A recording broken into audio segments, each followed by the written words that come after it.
J'aimerais te saluer en mon nom propre personnellement, en cet après-midi, dans le nom précieux de notre Seigneur et Sauveur Jésus-Christ. C'est pour lui que nous sommes là, n'est-ce pas? C'est parce que nous l'aimons que nous sommes là, n'est-ce pas? Oui, c'est évident et c'est la raison qui motive nos cœurs à nous tenir en plein week-end afin de pouvoir encore approcher le Seigneur et recevoir de sa part selon l'œuvre de son esprit. Amen. Alors, je ne pourrai pas continuer dans le flot de cette intervention sans toutefois rendre grâce à Dieu pour ce merveilleux Père dont il nous a tous disposés par sa grâce. J'ai nommé ici l'évêque Manoir Joseph qui n'est certainement pas au milieu de nous, mais par lequel nous avons l'occasion d'avoir un tel programme. J'aimerais que tu fasses une mention spéciale en acclamant le Seigneur pour la vie de son serviteur. Alléluia. Oui, la Bible parle d'honorer ceux qui sont dignes d'honneur. Dans le livre de Malachie, il est dit, si je suis père, où est l'honneur qui m'est dû? Dis à ton voisin, un père est digne d'être honoré. Et dis, c'est ta bénédiction d'honorer des pères. Parle au voisin qui est proche de toi, n'aie pas honte, n'aie pas de gêne. Nous sommes tous jeunes et rafraîchis par l'esprit, n'est-ce pas? Amen. Dis, n'aie pas de gêne à honorer un père. Alléluia. Je te fais le rappel que si ton voisin n'est pas trop coopératif, tu as le droit de changer de voisin. Alléluia. Que rien ne te freine dans l'élan de ce que le Seigneur est en train de faire en cet après-midi. Amen. J'aimerais bénir le Seigneur pour la vie de notre maman qui est quand même au milieu de nous. Alléluia. Que Dieu bénisse. Maman, je t'aime très fort et je crois en la grâce de Dieu qui est établie dans ta vie au nom puissant de Jésus. Alléluia. Alors j'aimerais aussi faire une mention spéciale aux très chers pasteurs, serviteurs, servantes de Dieu de la maison et tous ceux également qui ont été à ce programme. Tous ceux qui ont été invités, j'aimerais vous honorer en vous rendant grade et qualité. Que Dieu réellement vous bénisse au nom puissant de Jésus. Amen. Et il est aussi assez crucial pour moi que je puisse bénir le nom de Dieu pour l'homme de Dieu par qui Dieu est passé tout à l'heure pour pouvoir nous rafraîchir, nous faire du bien. Que Dieu bénisse vraiment votre vie. Que sa main soit sur vous. Qu'il continue de manifester davantage ses œuvres afin de vous garantir l'accomplissement de sa mission au nom de Jésus. Alléluia. Alors, j'aimerais vous dire de manière simple que je suis là pour la complémentarité. Parce que le ministère, c'est la complémentarité. Il est dit dans les Écritures, j'ai planté, Apollos a arrosé et Christ a fait croître. Personne ne peut tout faire à la fois dans le ministère. Nous sommes tous des acteurs. Dis à ton voisin, de la même manière qu'il y a des cuillères et des fourchettes, c'est ainsi que dans le ministère, il y a des fourchettes et des cuillères. Alléluia. Alors nous rendons grâce une fois de plus à Dieu pour la merveilleuse vie de son serviteur. Que Dieu soit glorifié au nom de Jésus. Amen. Et j'aimerais que la jeunesse qui est ici puisse faire une démonstration de force énergétique par une acclamation.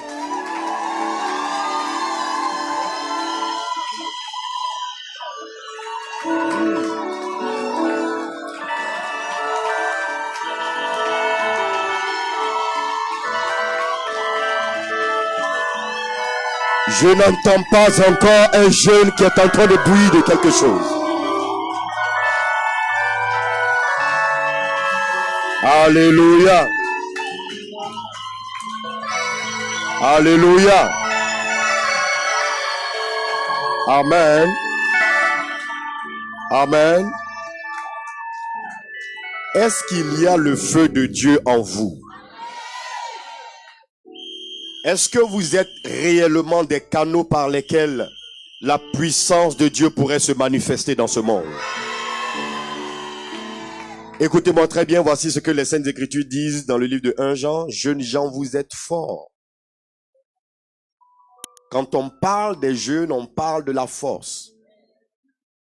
Et la Bible rajoute en disant, vous avez vaincu le malin. Quelqu'un dit avec moi, j'ai vaincu le malin. Non, cette manière de parler, c'est sûr que le malin va t'abattre sur le champ. Dis, j'ai vaincu le malin. Au nom de Jésus-Christ. Alléluia. Je crois que c'est pour la jeunesse, plus particulièrement, c'est une dédicace de parole qu'Ésaïe 40, le verset 31 a pu révéler cette expression prophétique. Ceux qui se confient en l'Éternel renouvellent leur force. Et je veux révéler ce soir ou cet après-midi dans le mystère de la parole qui est partagé maintenant que pour Dieu, la jeunesse n'est pas définie selon un âge, mais selon un renouvellement.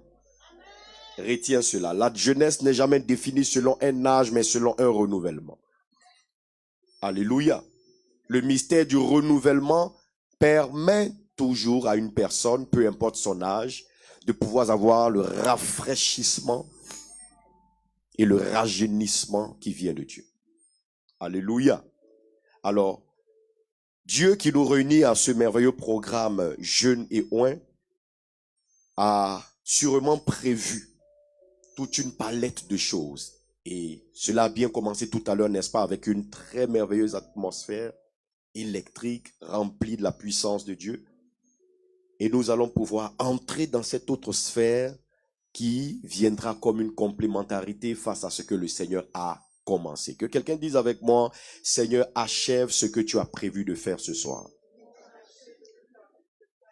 Et c'est pourquoi je prie pour ton cœur pendant que tu lèves la main, que le Seigneur vienne par la puissance de la révélation et par la puissance de son esprit pour garantir ton édification, te bâtir et te relâcher telle une flèche pour l'accomplissement de ses desseins à ton égard.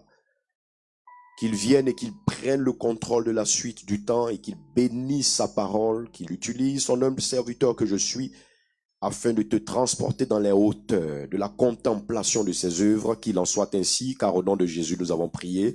Dis Amen. Alléluia. Regarde une personne et dis-lui, cette parole que tu vas entendre va te propulser dans les hauteurs. Jeûne et Oint est ce genre de concept et de programme pour une révolution spirituelle. Pour permettre à une personne de ne pas gaspiller sa jeunesse, de ne pas perdre du temps. Parce que la Bible nous exhorte à racheter le temps. Pourquoi? La seule condition, les temps et les jours sont mauvais. Parce que les temps sont mauvais, il nous faut ne pas gaspiller le temps. La Bible dit dans le livre du psaume 90, le verset 12, « Enseigne-moi à bien compter nos jours pour que nous appliquions nos cœurs à la sagesse. » Il faut racheter le temps et faire les choses selon la sagesse. Il n'y a pas de sagesse sans la révélation qui découle de Dieu. Et je me permets maintenant, pendant que le Seigneur voudrait te donner une parole de ma part, ouvrir ton esprit de manière prophétique sur certains mystères selon le thème qui nous est soumis. Je rappelle que le thème qui nous est soumis en cet après-midi, c'est au service de Dieu. Dis avec moi, au service de Dieu. Dis, je veux être au service de Dieu. Dis du mieux que je pourrai et selon la force que je disposerai. Alors, voici déjà un premier texte qui nous intéresse ce soir, touchant l'aspect de la jeunesse. Le psaume 119, le verset 9, que certains d'entre nous connaissent. Le psaume 119, le verset 9 nous dit, « Comment le jeune homme rendra-t-il pur son sentier ?» La version Louis II. La version Bible du Semeur dit, « Comment, quand on est jeune, avoir une vie pure ?» Comment? Quand on est jeune, quand on est à cette étape de vie, comment est-ce qu'on pourrait avoir une vie pure? Comment le jeune homme rendra-t-il pur son sentier? Et la réponse est toute simple et claire. En se dirigeant d'après ta parole. Est-ce que tu peux juste encourager ton frère ou ta soeur autour de toi? Dis-lui, dirige-toi d'après la parole de Dieu. Dis, conforme-toi à la parole de Dieu.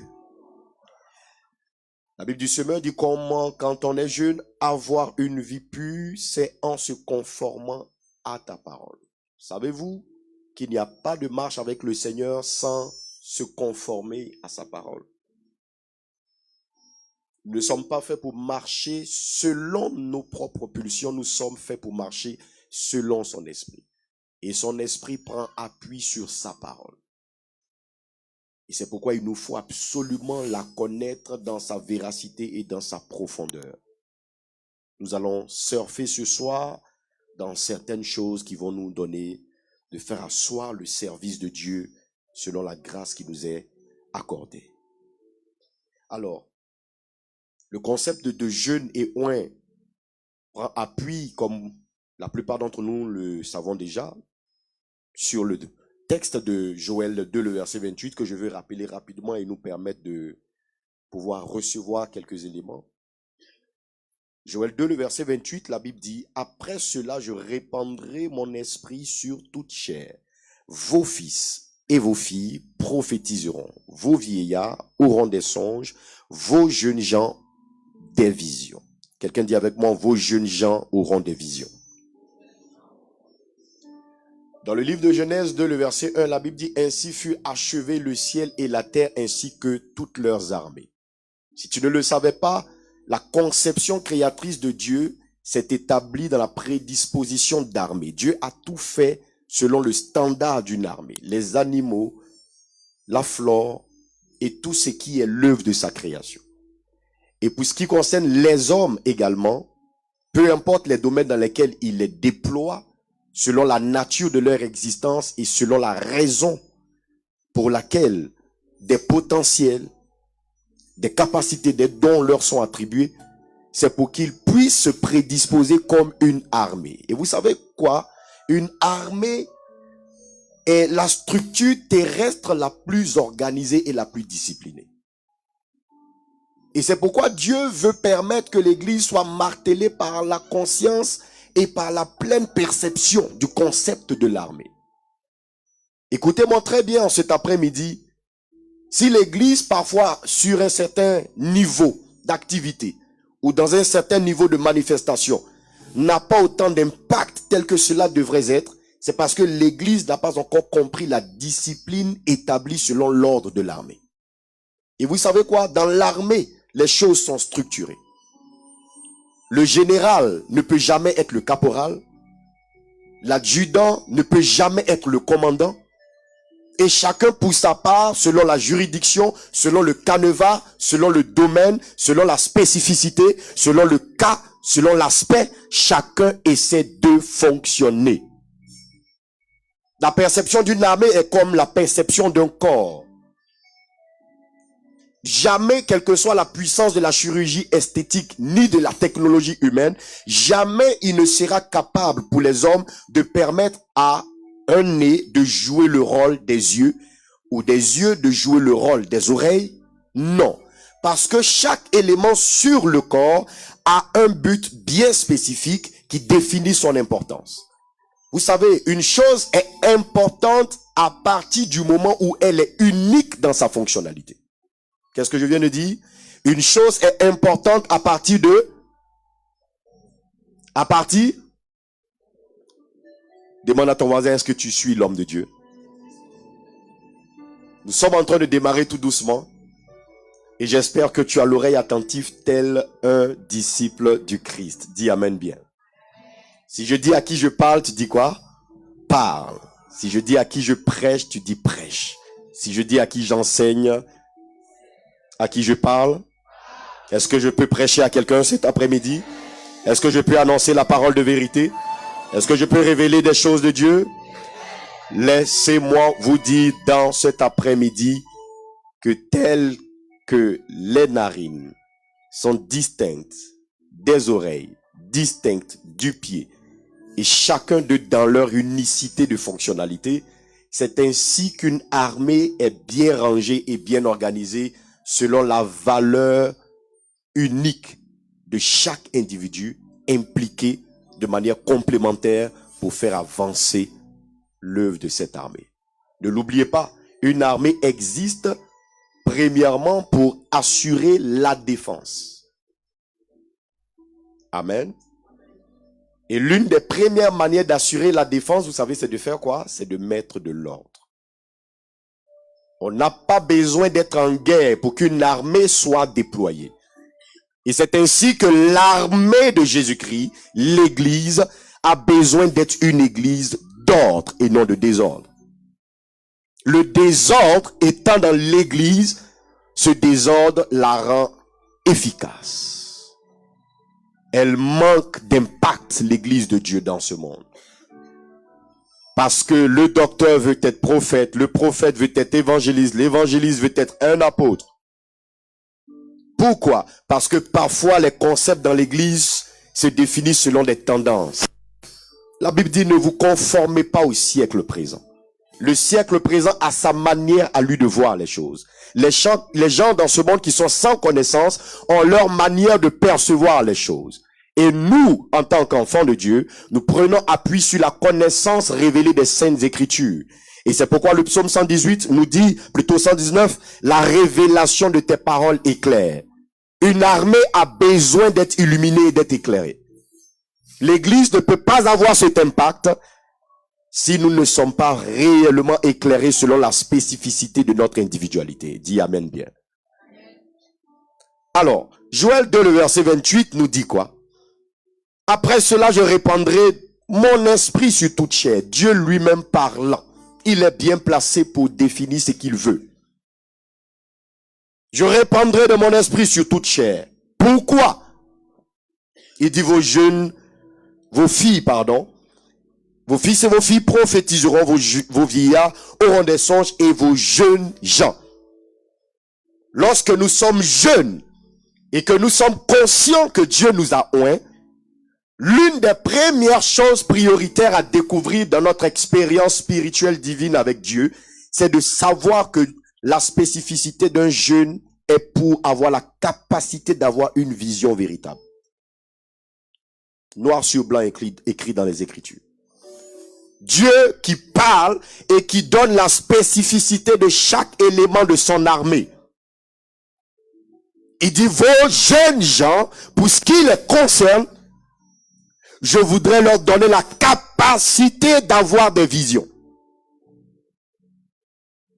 L'Église a besoin de survivre à partir de la capacité que les jeunes ont à avoir une vision des choses dans l'Église, dans le fonctionnement des choses de Dieu. L'une des priorités pour vous, jeunes gens, puisque nous sommes tous confrontés à cela, je vous ai dit, on est jeunes par le principe du renouvellement, n'est-ce pas? Caleb pouvait dire, j'ai 85 ans, mais je suis encore aiguisé à aller sur le terrain pour le combat. L'âge ne définit pas une limite. Dis à ton voisin, ton âge ne devrait pas être une limite pour toi. Il n'a pas entendu.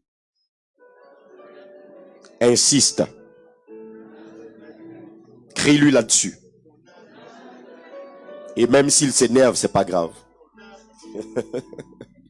Alléluia.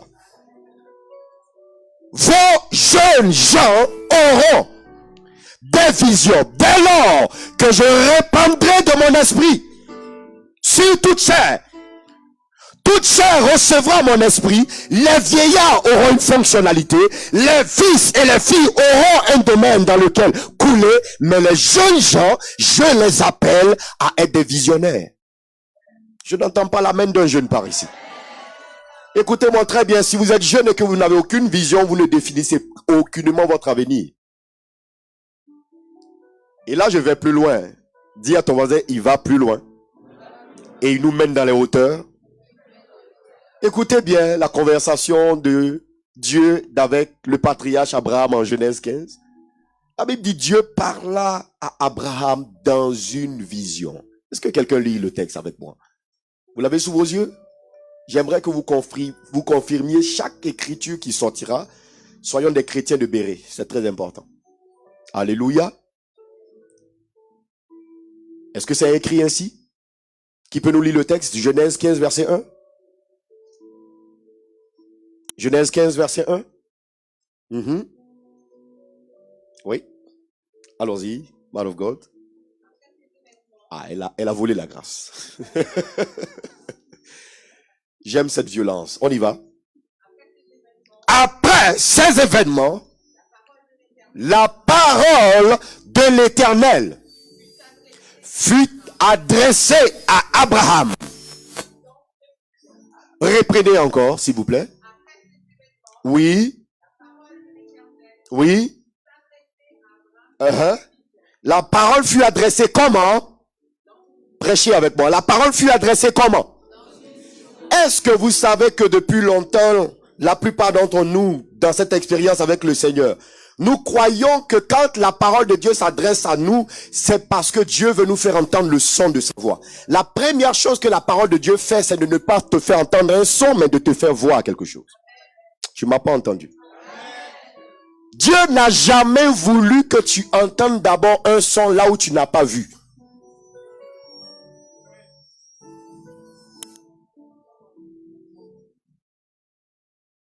C'est pourquoi il parle à Jérémie, il dit, que vois-tu?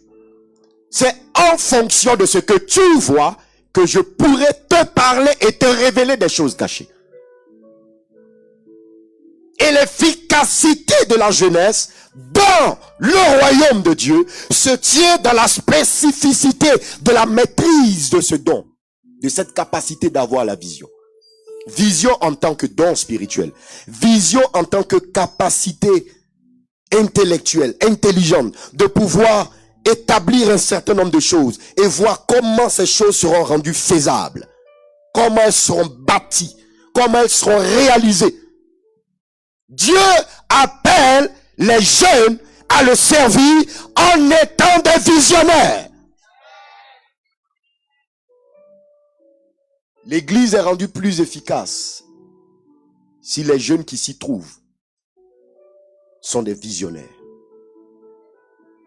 Ce que les autres ne voient pas, vous devriez les voir. Ce que les autres ne perçoivent pas, vous devez percevoir. Que quelqu'un lève la main droite et dise, Seigneur, accorde-moi la grâce de la vision. Car tu as dit, vos jeunes gens auront des visions. Alléluia. Alors, l'homme ne peut parler d'être jeune et d'être loin si nous n'avons pas la capacité d'avoir de la vision. Si cela peut aider même quelqu'un, c'est souvent bon parce que souvent nous sommes dans cette expérience dans le Seigneur et l'euphorie fait que nous manquons ce qu'on appelle la loi des priorités. Par exemple, lorsque le diable vient tenter Jésus dans le désert, il lui dit, jette-toi car il est écrit. Et il lui cite le psaume 91. C'est avéré, c'est une parole, effectivement, destinée à Jésus. Mais Jésus vient, il surgit, il lui dit, il est aussi écrit. Comme vous connaissez la loi des priorités, aucune parole de Dieu, même si elle provient de la Bible, ne devient une source d'euphorie et de motivation pour vous à pouvoir poser des actions. Vous cherchez d'abord à savoir qu'est-ce qui vient en premier et qu'est-ce qui vient par la suite. Il ne suffit pas de brandir la Bible, il suffit de localiser ce qui est prioritaire dans la révélation des Saintes Écritures. Ça évite l'euphorie. Parce que l'Église est trop euphorique aujourd'hui. Avez-vous déjà entendu cette histoire dans le livre de Actes 16 où le grand apôtre Paul a été empêché par le Saint-Esprit d'aller prêcher l'Évangile? Avez-vous déjà lu ça? De vous à moi, regardez-moi très bien. Depuis quand est-ce qu'il est aussi mauvais ou aussi nocif, ou aussi bizarre, ou aussi dérangeant de la part de Dieu que quelqu'un aille prêcher l'évangile dans un endroit? L'évangile ne sert-il pas à gagner les âmes, à sauver? L'évangile n'est-il pas émis pour pouvoir racheter des âmes de l'enfer? Vous ne me répondez pas? Alors, si cet évangile, qui est censé sauver des vies, motivé par le cœur de Paul, qui descend sur le terrain, pour pouvoir aller répandre la bonne nouvelle, pourquoi est-ce que Dieu peut l'interdire de pouvoir aller? Laissez-moi vous dire que la bonne motivation ou le bon motif ne suffit pas là où vous n'avez pas perçu le plan de Dieu. Le plan de Dieu saura vous dire ce qui est prioritaire et même dans l'aspect de ce qui peut sembler ou résonner bon pour vous. Vous pouvez vouloir chanter à un moment donné et le Seigneur va vous dire non, ne chante pas. Je me souviens, il y a une année, en 2009, où j'ai passé au moins 4 à 5 mois en jeûnant et en priant parce que j'étais en train de rechercher quelque chose de la part de Dieu. Et j'étais devenu tellement habitué à me tenir les nuits de 23h à 4h du matin. C'était à la même période où j'avais fait l'école biblique au Ghana, à Kumasi. Et j'étais devenu tellement bouillant, passionné. Chaque nuit était une nuit où je désirais encore quelque chose de Dieu. Et il y a eu une nuit spécifiquement qui m'a semblé terrible. Parce que je venais et je rentrais tout enthousiasmé, désirant me tenir dans la présence de mon Dieu. Et pendant que je démarre la prière, j'entends le Seigneur qui me dit, va te coucher. Je dis, va te coucher comment? Il nous faut rentrer dans la prière. Et je veux insister et j'entends encore la voix qui insiste pour me dire, va te coucher. Et c'est là que le Seigneur m'a dit, pour me servir, retiens ceci. Si je te dis, lève le pied et que tu ne sais même pas la raison pour laquelle il faut lever le pied, fais-le en me faisant entièrement confiance. Si je dis, lève la main, ne bronche pas et cherche juste à exécuter. Avec Dieu, quand on le sait, on est des exécutants avant de vouloir aligner notre mental à comprendre. À qui je parle? Dis parle. À qui je prêche cet après-midi? Vous savez, nous sommes tous dans le canevas de cette histoire de servir Dieu, mais il y a beaucoup de personnes qui ne savent pas les rouages de ce domaine. Cela demande énormément beaucoup de choses à comprendre. Et cela demande du temps à être forgé, particulièrement dans la connaissance. Gloire à Dieu. Alors, au service de Dieu. C'est quoi un service dans la définition la plus simple que je puisse vous proposer?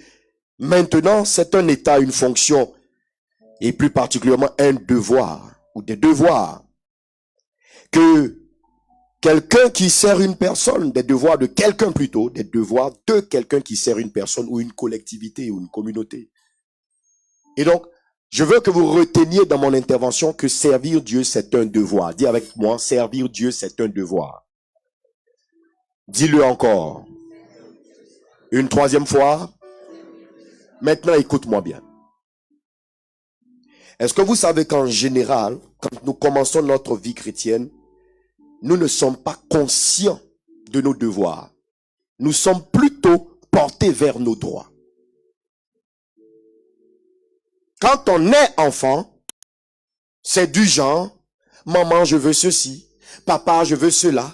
Oh, je veux ceci, je veux ce bonbon-là, je veux ce cadeau-là, je veux cette belle robe-là. L'enfant a des exigences tout le temps, ne sachant même pas de quelle manière le parent prend sur lui l'initiative pour pouvoir combler ses besoins et ses désirs. Et s'il y a un parent qui comble le désir d'un enfant, pendant que cet enfant engage son droit, l'enfant ignore que le parent à ce niveau de maturité manifeste envers lui un devoir. Quand vous grandissez dans la maison de Dieu et dans l'expérience des choses de Dieu, vous passez d'une personne qui se détache et se déconnecte au fur et à mesure des droits et arbore une dimension d'une personne qui veut maintenant agir selon des devoirs. La maturité dans la vie et même dans la spiritualité est prouvée et est démontrée par notre décision d'accomplir nos devoirs. Maintenant, le Saint-Esprit me dit de dire cette parole pour une personne ici. Ta manière de te plaindre depuis que tu es enfant de Dieu.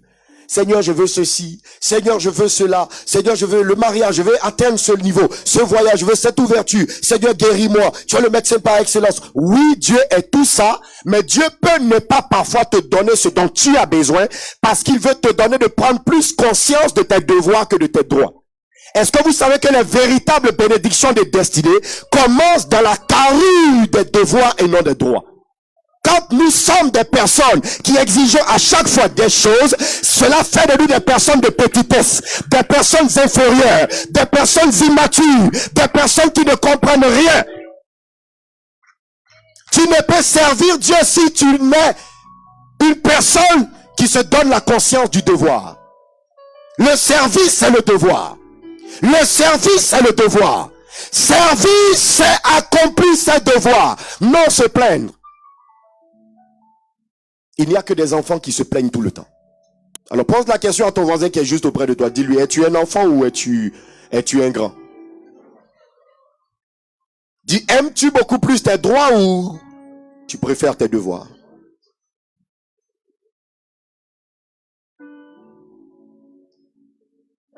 Il y en a qui servent Dieu parce qu'ils veulent que leurs droits soient appliqués, que le Seigneur se souvienne de moi. Il n'est pas obligé de permettre que tu te maries avant de quitter ce monde. Je vais choquer quelqu'un ce soir.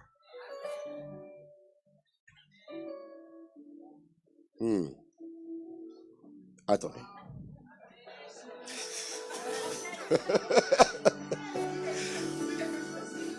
Demande à ton voisin, est-ce que tu es prêt à supporter ce que l'homme de Dieu va nous dire ce soir? Vous voyez comment ça vous a scotché? Parce que celui qui est tout le temps en train de regarder ses droits. Oh Seigneur, oh le mariage, l'onction de mariage. Parfois même quand l'onction n'est pas descendue, quand tu entends mariage n'est plus, tu es tombé là-bas. Il n'y a aucune chose qui ne t'a touché. C'est de l'euphorie. Et tu dois arrêter, enfant de Dieu, d'utiliser ta jeunesse et ton temps de vie pour agir selon tes émotions. Tu dois agir selon la sagesse et selon la perception des choses de Dieu et selon la compréhension des mystères et selon l'efficacité de ton déploiement. Maintenant, écoute-moi bien. Dans la Bible, il y a eu des personnes qui ont servi Dieu et qui ont fait le choix à cause de leur service de devenir eunuque, comme Daniel. Il n'a jamais eu de femme. Tout le monde veut se marier à l'église.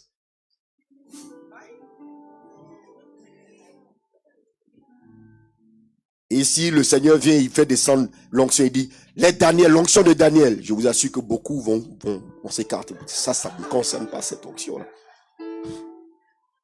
Le monde est trop compliqué, il faut avoir au moins un mari, une femme, avoir au moins sa famille construite.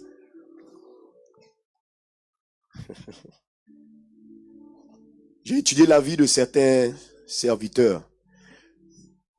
Et je vais me permettre de pouvoir toucher des noms selon que l'esprit me permettra.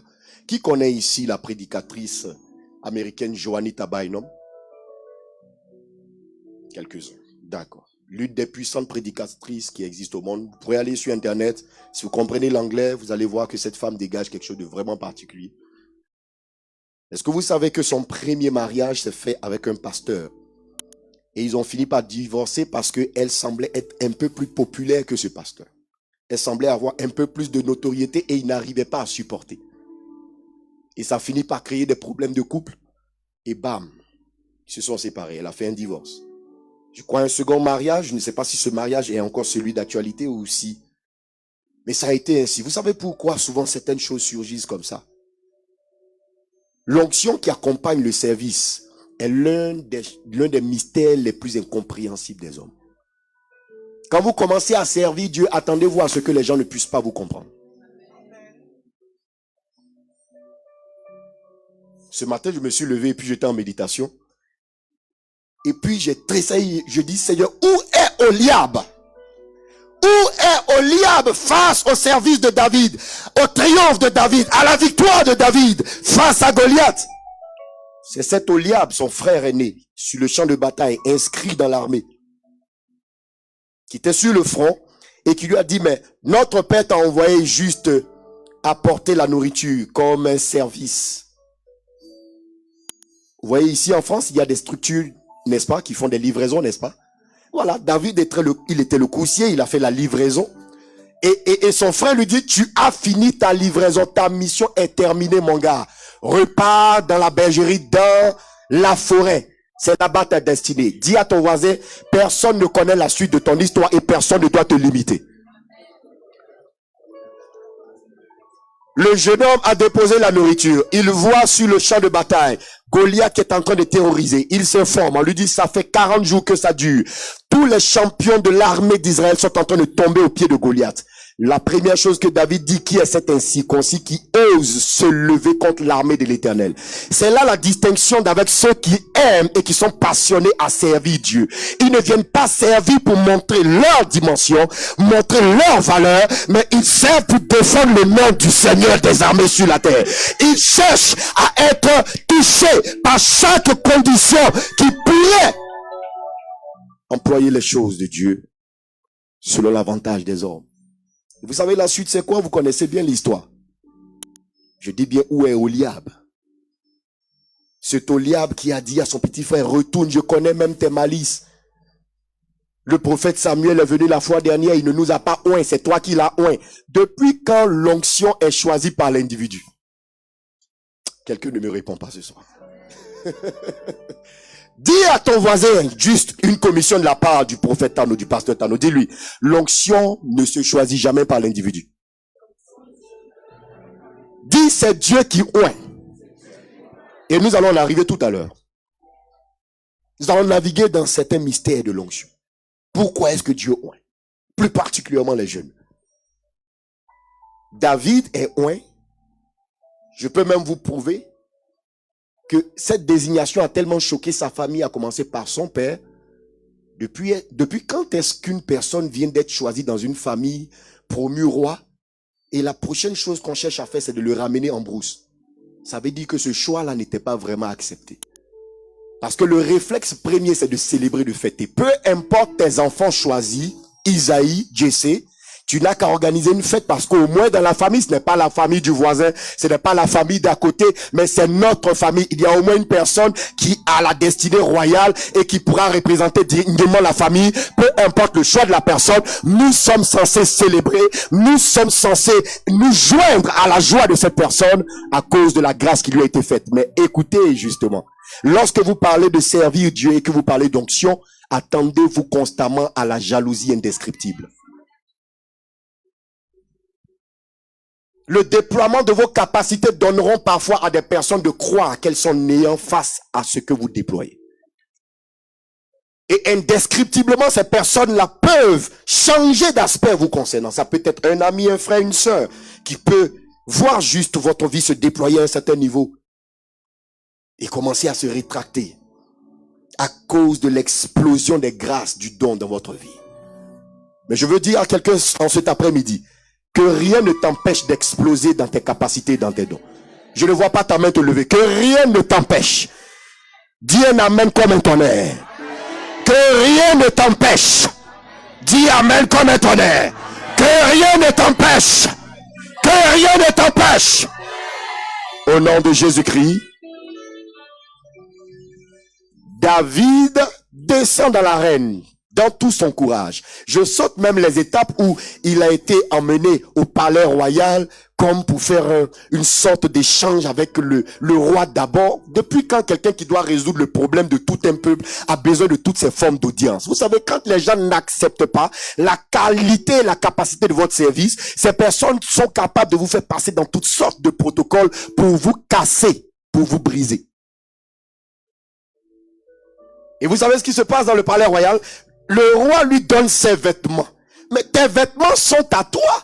Et moi, je suis David, j'ai la pointure et j'ai la mesure de mes vêtements. Mais le roi donnant ses vêtements d'armée à David voulait juste dissuader cet enfant pour lui dire que ce n'est pas de ta catégorie, ce n'est pas de ton niveau, ce n'est pas de ta juridiction. Tu ne pourras pas faire quelque chose d'aussi puissant là, parce que des plus forts que toi ont précédé et n'ont pas pu battre.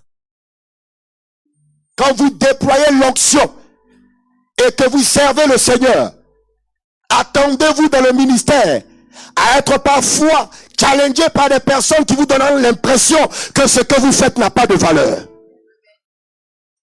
David a dit, très cher roi, avec tout le respect que je te dois, ces vêtements ne sont pas accommodés à moi. Je suis venu dire à quelqu'un, ne cherche pas à voler ou à tricher le don de quelqu'un à l'église. Ne cherche pas à porter la carrure, l'armure de quelqu'un. Tu ne m'entends pas.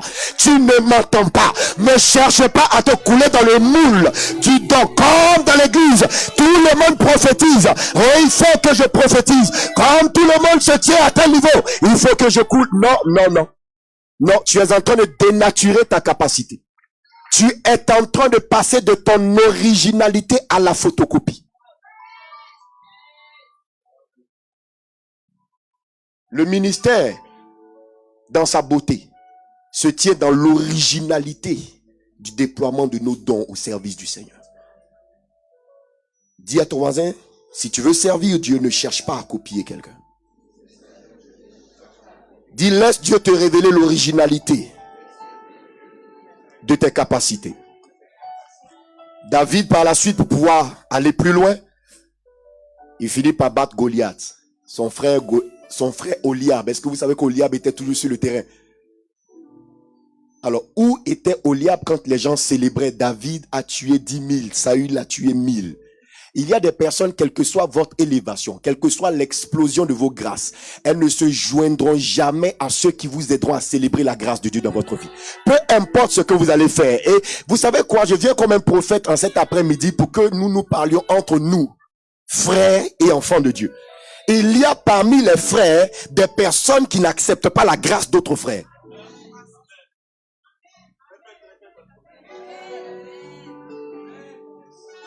Tu n'es pas défini selon l'acceptation que les gens te donnent, selon le niveau d'estime que les gens te donnent, selon ce que les gens pensent de toi. Tu n'es pas limité par ces choses. Est-ce que je parle à quelqu'un?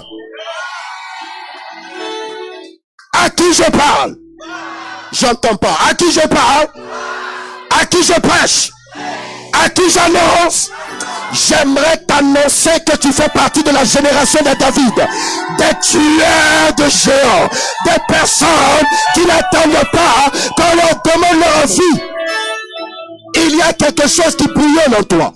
Il y a une passion de Dieu que nul ne pourra arrêter. Touche ton voisin, dis-lui, je suis passionné de Dieu. Et regarde ton voisin gentiment, dis-lui, je suis comme un liquide. Je m'adapte à tous les bols. Est-ce que quelqu'un comprend de quoi je parle ici? Le liquide, tu le mets dans un verre, il prend la forme du verre.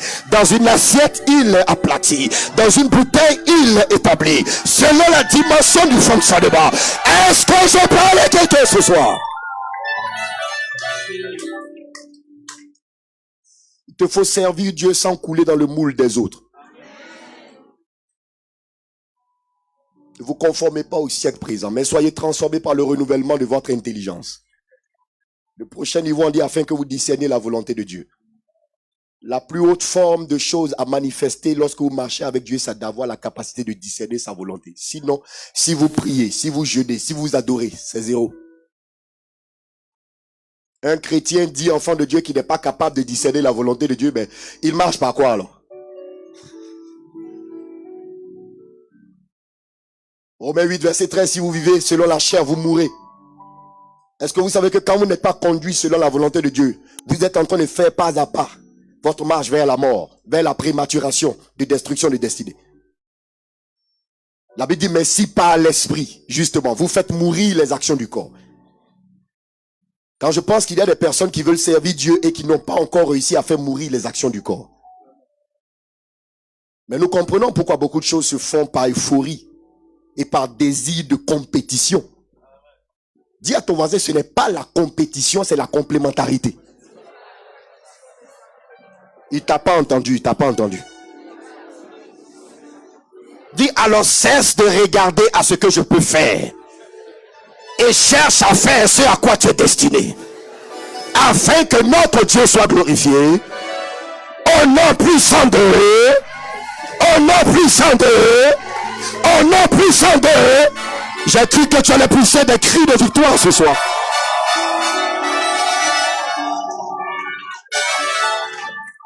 À qui je parle? Il y a des Oliab autour de toi qui ne célébreront jamais tes victoires ministérielles. Ne sois pas frustré et avance. N'attends pas qu'on te dise, sœur, tu chantes bien avant de réaliser que la grâce t'a été accordée.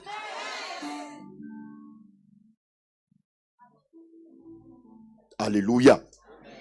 Nous allons juste pousser plus loin. Est-ce qu'on peut aller plus loin? Apocalypse 1, verset 5 à 6. Nous allons accélérer. Nous allons accélérer. Parce que le temps est imparti. On va respecter le timing, n'est-ce pas? Parce que, voilà, cela m'a été recommandé, un timing bien précis. Et donc, l'esprit du prophète est soumis à l'ordre du prophète. C'est très exact. Apocalypse chapitre 1, verset 5 à 6. Quelqu'un dit avec moi, à celui qui nous aime. Dis-le avec proclamation. À celui qui nous aime. Qui nous a délivrés de nos péchés. Par son sang. Et qui a fait de nous. Dis encore qui a fait de nous. Qui a fait de nous. Faisons une pause là. Quand nous venons à Jésus, selon Romains 8, verset 29 en descendant, la Bible dit que c'est parce que Dieu nous avait connus d'avance. Avant que nous ne fussions dans le sein de notre mère, Dieu nous connaissait. Avant qu'on ne soit sortis, il nous avait consacrés, il nous avait établis. La première consécration ne s'est pas faite par l'huile qui s'est versée sur toi. La première consécration de ta destinée s'est faite par la dimension de ta prédestination. Donc que personne ne cherche à bloquer cette étoile que tu incarnes, parce qu'avant même que tu ne sois un embryon, il y avait un plan et un programme arrêté de Dieu, selon le psaume 139, le verset 14, en descendant. Mon corps n'était point caché au devant de toi, lorsque j'étais tissé dans les profondeurs de la terre, et sur ton livre était tout inscrit les jours qui m'étaient destinés, avant même qu'aucun d'eux n'existât. Avant que tu n'existes, il y avait déjà des choses écrites à ton sujet. Avant que tu ne sois ce fils et cette fille nés dans cette famille, adoptés par ses parents, Dieu avait déjà tracé quelque chose pour toi. C'est ce qu'on appelle la prédestination. Dis avec moi, nous servons Dieu par prédestination et non par bricolage. Parce qu'il y a des gens qui bricolent comme des mécanos. Ah, mais on a raté le boulot, on n'a pas pu bien serrer par ici. Non, le ministère, ce n'est pas du bricolage. C'est de la prédestination. Alléluia. Et ceux qu'il a connus d'avance, il les a prédestinés, il les a appelés. Il les a justifiés, il les a glorifiés. La récompense du service de Dieu, c'est d'en arriver à l'étape où Dieu te glorifie. C'est pourquoi dans le livre de Jean 17, quand Jésus a fait cette prière sacerdotale, qui est une prière bilan de fin de parcours ministériel avant d'aller à la croix, il dit, j'ai pu garder ce que tu m'as donné, à part le fils de la perdition. Amen. À part le fils de la perdition. Et il dit, glorifie-moi de la gloire que j'avais auprès de toi. Que quelqu'un lève la main droite, dit, Père, glorifie-moi de la gloire que j'avais auprès de toi. Au nom de Jésus. Vous voyez comment ça sonne beau, joli à voir, Seigneur. Oh, glorifie-toi, Seigneur. Oh, je veux voir ta gloire, n'est-ce pas? Tu veux voir la gloire de Dieu, non? Les amens sont en congé, on dirait. Ils sentent que je suis en train de venir dans quelque chose, en fait. Donc, ils se tiennent sur leur garde. Ils disent, attends, c'est un peu trop facile, cette histoire de glorifier. Justement, c'est un peu trop facile parce que la Bible dit que ceux qui l'ont justifié, ce sont eux qui l'ont glorifié. Est-ce que vous savez que pour atteindre dans le ministère, dans le service de Dieu, la glorification, il faut que vous passiez par des étapes de justification. Et on ne parle jamais de justification sans accusation. Ah, c'est là que le tri va se faire. Si tu ne l'avais jamais su, à un certain moment de ton service et de ta fidélité, de ta passion de pouvoir t'engager dans les œuvres de Dieu, tu seras accusé à tort face à certaines choses. N'as-tu pas dit que tu es un petit Christ? Si tu es un petit échantillon de Christ, Christ a été accusé et tu suivras son modèle. Les amens ont foutu le camp. Le tri a commencé à se faire. Vous voyez que la chrétienté, je dis que la chrétienté n'appartient pas aux plaisantins. Trop de plaisantins dans cette histoire. Plus particulièrement dans des passages bibliques où tout le monde devrait prier pour dire, Seigneur, permets que cela soit mon partage. Nous voulons des textes où on parle de bénédiction, d'héritage. Oh, je vois la grâce de Dieu, je vois l'ouverture, je vois la faveur. Oui, nous sautions. Amen. Yeah, gloire à Dieu. Mais la Bible dit dans Ésaïe 53, verset 10, il a plu à Dieu de le briser par la souffrance. Et quand cette étape arrive, est-ce que tu es prêt à accepter l'exécution de ces choses-là? Quand tu deviens une personne qui accomplit tes devoirs, tu dois être brisé. Servir, c'est faire quoi? Nous avons vu selon le dictionnaire tout à l'heure. Qu'est-ce que c'est? C'est devoir de quelqu'un qui sert une personne. Lorsque vous servez d'autres personnes, vous n'êtes pas en train de mettre l'accent sur vos intérêts. Le problème avec vous, chrétiens, c'est que vous voulez d'abord être à l'aise avant de vouloir faire la part de Dieu. Mais vous faites bien rire. Et c'est ce que l'homme de Dieu a dit dans son message tout à l'heure. Il faut payer un prix. Et ce prix-là a fait que Anne, dans le temple de Dieu, dans le livre de Luc 1, à 84 ans, n'était plus mariée. Elle était dans le temple, elle avait sa maison, mais elle dormait dans le temple. Elle jeûnait et elle priait pour la préparation du Messie. Il y a des personnes qui payent le prix pour que ce que vous voyez au jour où s'accomplit se fasse. Il y a des personnes qui ont payé le prix pour que ce programme puisse nous réunir en cet après-midi pour que tu bénéficies de cette manne cachée. Il y a toujours une personne qui paye un prix pour que les autres puissent bénéficier de quelque chose. Remerciez toujours au passage ceux qui vous ont ouvert les portes pour vous permettre d'accéder. Est-ce qu'on peut acclamer les organisateurs de ce programme?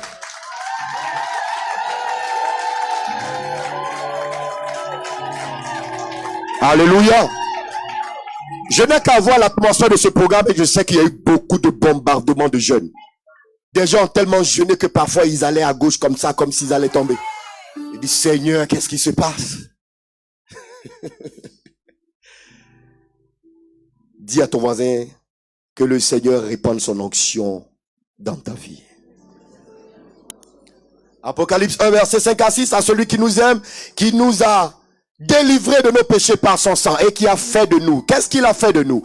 Qu'est-ce qu'il a fait de nous? Qu'est-ce que Dieu veut faire de nous dans cette histoire? Il veut faire premièrement de nous un royaume. Êtes-vous sûr qu'on fonctionne comme un royaume? Connaissez-vous un royaume? En dehors de l'armée, qui est la première structure dans mon expérience d'études, qui est plus organisée, la deuxième entité organisée, c'est un royaume. Donc Dieu veut faire de nous une armée, mais plus qu'une armée, un royaume. Et est-ce que je peux les choquer, hommes de Dieu? Dans un royaume, tout le monde n'est pas roi. Si ici le Seigneur dit c'est le bishop Manoir Joseph qui est le leader, toi tu ne dois pas passer derrière pour donner des directives dans son dos. Tu m'as pas entendu. Dans un royaume, c'est comme dans un bateau, il n'y a pas deux capitaines. C'est comme dans une équipe de football, il n'y a pas deux capitaines. Et même quand le capitaine doit sortir, il cède le brassard à quelqu'un d'autre.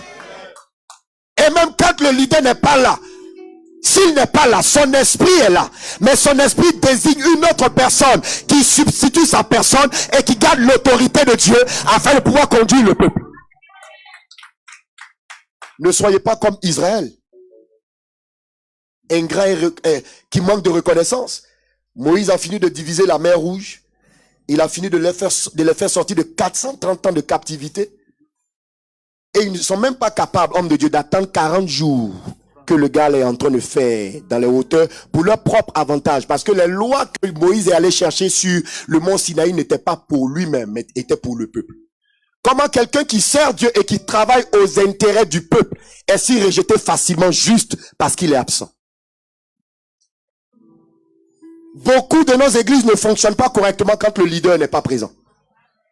On croit que le leader est la jauge qui doit vérifier notre niveau de zèle et de déploiement. C'est quand il est là et puis on bouge beaucoup quand on a le micro. C'est quand il est là et puis on danse bien. C'est quand il est là et puis on fait les choses. Qui t'a dit que le leader est le Saint-Esprit? Qui t'a dit que le leader est ton rémunérateur? Le leader n'est qu'un canal, il n'est qu'un vaisseau, il n'est qu'un moyen pour te transporter dans les hauteurs de l'expérience des œuvres de l'Éternel en ta faveur et pour l'accomplissement de ta destinée.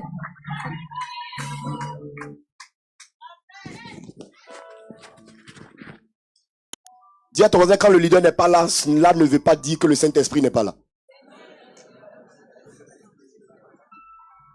Le même Saint-Esprit qui nous réunit en sa présence est le même Saint-Esprit qui continue de couler dans le zèle. Quand il n'est plus là. Et au contraire, je vais même chuter dans mon message tout à l'heure en vous disant que tu ne peux pas être jeune et rechercher l'onction sans rechercher la portion double. Parce que la Bible révèle que tous ceux qui sont jeunes et qui veulent couler dans l'onction doivent rechercher la double portion de l'onction à laquelle ils sont confrontés. Et c'est là la sagesse d'Élisée. C'est là la sagesse d'Élisée.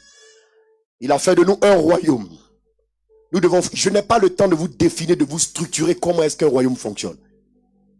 Après le roi, il y a telle autorité. Après, il y a telle. Dans le royaume, personne n'est dérangé du fait que le roi a un beau palais royal et que ses sujets et que les différents membres de la population puissent peut-être être dans certaines conditions précaires. Aussi longtemps que celui qui défend notre intérêt à tous de manière commune est positionné dans des conditions qui lui permettent d'exercer facilement sa fonction, c'est notre bénédiction.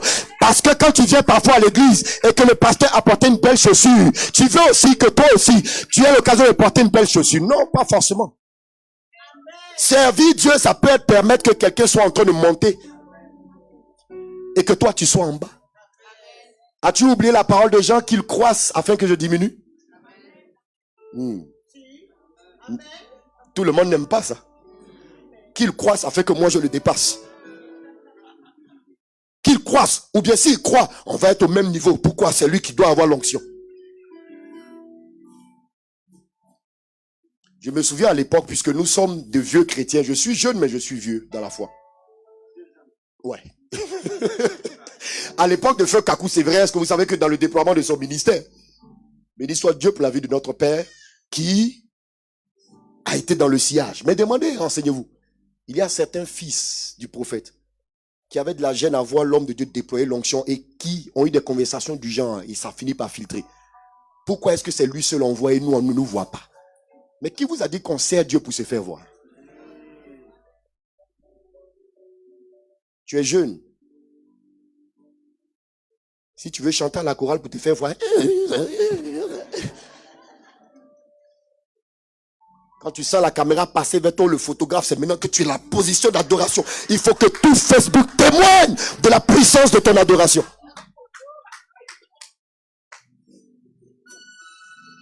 Des chrétiens androïdes. Amen. Nous allons chuter. Si tu aimes la parole, fais comme ça avec moi. Si tu aimes la parole, est-ce que tu es béni? Est-ce que tu peux pousser juste dans l'atmosphère des cris de victoire? Jesus. Alléluia. Il a fait de nous un royaume et des sacrificateurs. Dis avec moi, sacrificateur. Sacrificateur. Sacrificateur. Est-ce que vous savez ce que c'est qu'un sacrificateur? Ne cherche même pas loin. Un sacrificateur est une personne habilitée à faire des sacrifices. Et comment est-ce que Dieu veut faire de toi un sacrificateur? Mais tu ne veux pas faire de sacrifice. Tu veux plutôt qu'on te fasse des sacrifices à toi.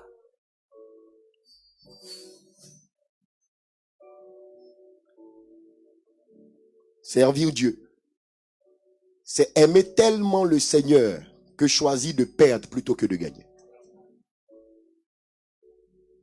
C'est pourquoi la Bible dit, celui qui veut sauver sa vie la perdra. Quand tu rentres dans cette histoire, tu ne cherches pas à sauver quoi que ce soit de ta dignité. Tu n'as rien à foutre, excusez-moi du terme, du fait que les gens soient en train de même salir ta réputation.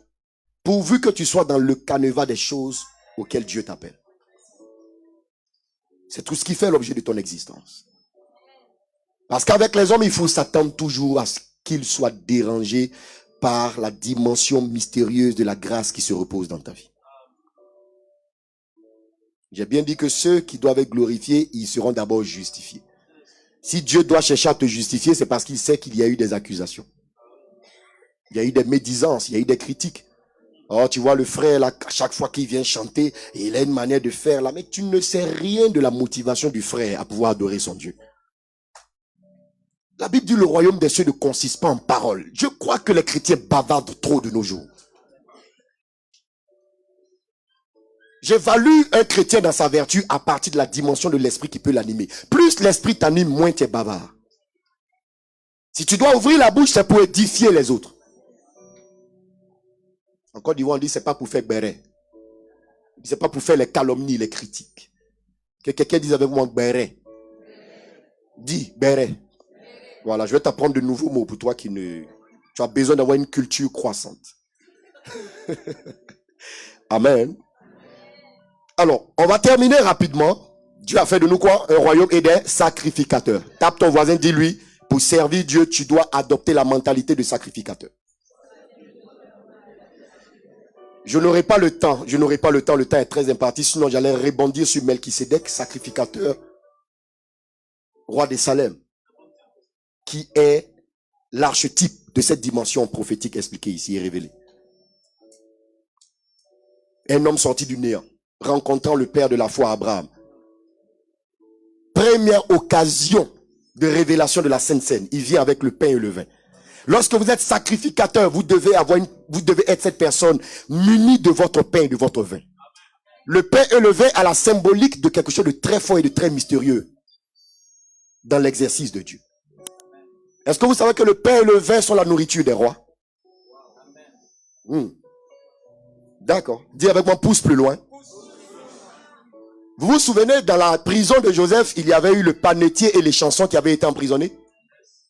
Le roi Pharaon, comme tout autre roi, a toujours un panetier, c'est-à-dire celui qui lui donne le pain, et un échanson, celui qui lui sert le vin.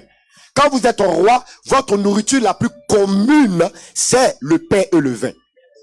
Et le pain et le vin, comme vous pouvez le voir, dans la suite de l'œuvre salvatrice à la croix, Jésus vient et il dit, je suis le pain de vie. Il dit, buvez de ce sang, car le sang de l'alliance répandu est ce sang que je vais verser pour la multitude de vos fautes. Vous savez quoi? Quand vous êtes une personne qui servait Dieu, vous devez laisser votre chair être crucifiée et votre sang être répandu. Vous devez le faire. Mais il y a quelque chose de bien plus important et plus prioritaire, je veux le dire comme ça, que je veux toucher pour ne pas que le temps me fasse défaut. Va avec moi très rapidement dans le livre d'Ésaïe 61. On va lire à partir du verset 1 au verset 7. Et je crois que je vais terminer là. Ésaïe 61, verset 1 au verset 7. Dis avec moi, l'Esprit du Seigneur l'Éternel. Je ne t'entends pas. Dis-le avec plus de conviction. Est sur moi, car l'Éternel m'a oint. Dis encore, l'Éternel m'a oint. Vous savez, c'est là que les chrétiens s'arrêtent et ils se sentent joyeux, ils sont contents, ils sont fiers, les épaules sont comme ça, l'Éternel m'a oint. Frère, quand on te salue, frère, non, je suis oint. L'Éternel m'a oint. Il m'a désigné, il m'a choisi, il m'a mandaté, il m'a commissionné. Il m'a propulsé dans un rôle. Et quel est ce rôle? La Bible dit, il m'a oint pour, si vous pouvez noter, notez. Ici, nous allons parler de quelques points de la navigation dans le service ministériel, dans le service dans la maison de Dieu. Première chose qui semble être la priorité, il dit, il m'a oint pour porter de bonnes nouvelles aux malheureux. Est-ce que vous savez que premièrement, Dieu appelle l'Église à se tourner vers les personnes qui se trouvent et se sentent malheureuses, pour leur donner une nouvelle qui leur fera sortir de ces malheurs. Fonctionnalité première de l'onction dans la vie d'une personne. Si l'onction que tu as sur toi, tu utilises à prophétiser et que le malheureux n'est pas restauré, ce n'est pas un service que tu es en train de faire. As-tu déjà restauré un malheureux? As-tu déjà apporté la bonne nouvelle, justement? La bonne nouvelle est pour une personne qui est constamment dans des mauvaises nouvelles. Il faut la bonne nouvelle, pas pour fustiger, pas pour critiquer, pas pour attaquer, pas pour insulter, pas pour avilir, pas pour rabaisser, pas pour maudire, mais pour permettre à quelqu'un qui se sentait malheureux de se retrouver dans l'espoir de voir le Seigneur lui accorder un lendemain meilleur. Trop de personnes servent Dieu et quand les personnes sortent de leur environnement, elles se sentent encore plus froissées que jamais. Nous avons été oints pour porter de bonnes nouvelles. Regarde ton voisin, dis-lui, combien de fois as-tu porté la bonne nouvelle aux malheureux? Dis, en sortant d'ici, localise des malheureux. Avez-vous oublié Matthieu 11, versets 28 à 29? Venez à moi, vous tous qui êtes fatigués et chargés, je vous donnerai du repos. Prenez mon joug sur vous et recevez mes instructions. Ceux qui ne sont pas fatigués et chargés ne verront pas la valeur et l'importance de l'évangile. Ce sont nos premières cibles. Vous devez chercher des personnes autour de vous qui ont essayé tout ce qu'elles peuvent dans la vie et qui sont brisées. Et dans leur malheur, vous venez comme un libérateur de la part de Dieu pour les relever. Je n'entends pas l'amen de quelqu'un. La deuxième dimension de cette onction, pour porter de bonnes nouvelles aux malheureux. Deuxièmement, il m'a envoyé pour guérir ceux qui ont le cœur brisé. Est-ce que vous savez que les cœurs brisés ou le phénomène de cœur brisé fait plus de victimes que la Covid, fait plus de victimes que le paludisme, fait plus de victimes que le sida, que toutes les pandémies réunies? Ce sont les cœurs brisés qui tombent dans les dépressions. Regardez comment ici en France, il y a la dépression dans l'air. Les gens vivent en singleton. Il est établi un système où on vit, où on se sent recroquevillé. On a l'impression de n'avoir pas besoin des autres. Et quand on est seul et qu'on n'est pas fort, on sombre dans la contemplation de nos faiblesses plutôt que de nos qualités. Judas s'est pendu parce qu'il était en train d'avoir plus de remords qu'être motivé à retrouver ses frères comme Pierre l'a fait. J'ai toujours l'habitude de le dire partout où je vais, qu'en termes de gravité d'actes et de péchés et d'erreurs et de fautes, si quelqu'un devrait mourir, c'était Pierre. Demande-moi pourquoi. Dis pourquoi, homme de Dieu. Simplement parce que Judas n'a jamais régné son maître, il a juste indiqué où se trouvait son maître. Donc il a toujours reconnu qu'il est son maître, mais moyennant de l'argent, il est allé montrer au moins où se trouve son maître. Et il a embrassé son maître. Ça veut dire qu'il est quand même fier de son maître. Mais le frère d'à côté qui, du jour au lendemain, dit qu'il ne l'a jamais connu. Mais qui est plus fautif que qui? Souvent, on ne fait pas attention en regardant ces détails. La seule chose qui a sauvé Pierre, c'est le fait que Pierre n'est pas resté dans sa faiblesse, il allait rejoindre la communauté. Quand vous vous sentez faible, ne vous isolez pas dans vos maisons. Revenez à l'église. Revenez vers vos frères. Revenez vers le pasteur. Revenez vers les frères spirituels, les sœurs qui peuvent vous donner de la force. Et cela est très important. Alléluia. Terminons avec ce que je vais dire maintenant. Il m'a oint pour proclamer aux captifs la liberté. Je vous exhorte à lire ce texte à la maison. 3e point. 4e point. Pour publier une année de grâce de l'Éternel. Et ce que j'aime, c'est la suite. On dit un jour de vengeance. Ceux qui ont cru que la grâce n'apporte que la miséricorde, vous ne connaissez pas le mystère de Dieu. La grâce apporte parfois aussi la vengeance. Et vous avez l'adresse d'Ananias et Saphira dans la Bible. En pleine saison de grâce, ils tombent raides morts, comme Usa. Et pourquoi? Pour cause de n'avoir pas donné leur propre argent. Cette histoire est parfois compliquée. Je sens que des gens me regardent comme si je suis venu les accuser à quelque chose. Non, je vis en paix. Alléluia.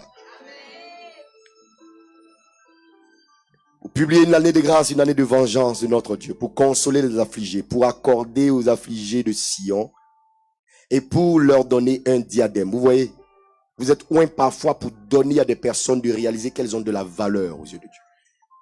Est-ce que vous êtes des personnes motivatrices autour de vous? Ne soyez pas fustigateurs. C'est comme ça qu'on dit, j'espère. Hein? Ne fustigez pas les gens. N'avilissez pas les gens. Ne rabaissez pas les gens plus que vous les élevez. Que de votre bouche sortent constamment des paroles de réconfort plutôt que des paroles blessantes. Il y a des personnes qui ont grandi dans un environnement tellement nauséabond que même quand elles veulent être fraternelles, elles blessent les personnes autour d'elles. Il faut que vous changiez votre mentalité afin que le Seigneur vous utilise puissamment et glorieusement. Alléluia. Quand vous descendrez vers le verset 3, vous allez voir par en bas, je vous exhorte, comme je l'ai dit tout à l'heure, à lire le texte à la maison parce que je ne pourrai pas le décortiquer entièrement. Le temps qui m'est imparti est arrivé à son terme. La Bible dit que Dieu nous donne un diadème au lieu de la cendre, une huile de joie au lieu du deuil, un vêtement de louange au lieu de l'esprit abattu, afin qu'on les appelle. Comment est-ce qu'on doit nous appeler? Le premier nom qui est désigné ici avec lequel je veux terminer, c'est térébinthe de la justice. Savez-vous ce que c'est qu'un térébinthe? Un térébinthe, c'est un arbuste. Je vous ai gardé la définition.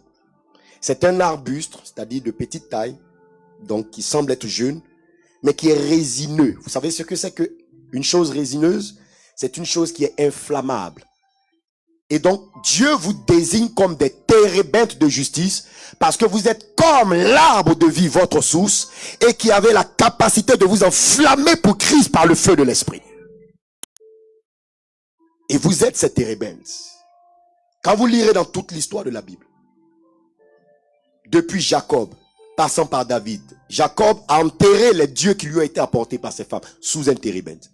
Quand vous êtes des térébintes pour votre génération dans le service de Dieu, vous empêchez les autres dieux d'être vus en dehors de votre Dieu. Vous ne m'avez pas entendu. Si un autre Dieu a une puissance, vous venez d'avec la puissance de Dieu. Vous venez comme Moïse avec votre serpent qui engloutit les serpents de Janès et Chambrès, magicien de Pharaon. S'il y avait une autre personne qui se vantait d'avoir une puissance, vous venez avec la puissance du nom de Jésus. Gloire à Dieu. Et incontestablement. C'est pourquoi la Bible dit le royaume des cieux ne consiste pas en parole mais en puissance. On vérifie parfois sa spiritualité par la teneur de notre puissance. Cessez de trop bavarder. Soyez des chrétiens qui manifestent de la puissance. La puissance garantit le respect. La puissance respecte la puissance. Alléluia. Veux-tu qu'on respecte ton Dieu? Cherche à être puissant. Le psaume 68, le verset 29 nous dit quoi? Ton Dieu ordonne que tu sois quoi? Que tu sois quoi? Dis-le pendant que Dieu confirme ses paroles dans ta vie. Que tu sois puissant. Dis à ton voisin, ton Dieu ordonne que tu sois puissant. Ça veut dire que si tu es dans ce monde et que tu n'es pas puissant, tu te fais écraser. La Bible dit le monde entier est sous la puissance du malin. La vie chrétienne commence par le fait qu'on sorte sous la juridiction de la puissance du malin et qu'on soit maintenant dirigé par la puissance de Dieu. Le royaume des cieux ne consiste pas en parole mais en puissance. Soyez ces térébintes. Soyez ces sources de bénédiction.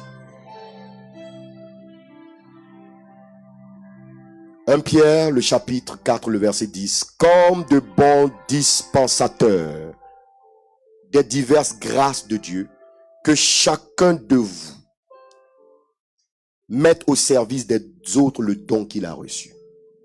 Voilà la dernière parole que tu vas partager à ton voisin. Dis-lui que chacun de nous mette au service des autres le don qu'il a reçu. Dis-le au prochain voisin. Que chacun de nous mette au service des autres le don qu'il a reçu. Cessez de prétendre servir Dieu en attendant qu'on vous serve à l'église. Vous n'êtes pas venu pour qu'on vous serve, mais vous êtes venu pour servir les autres.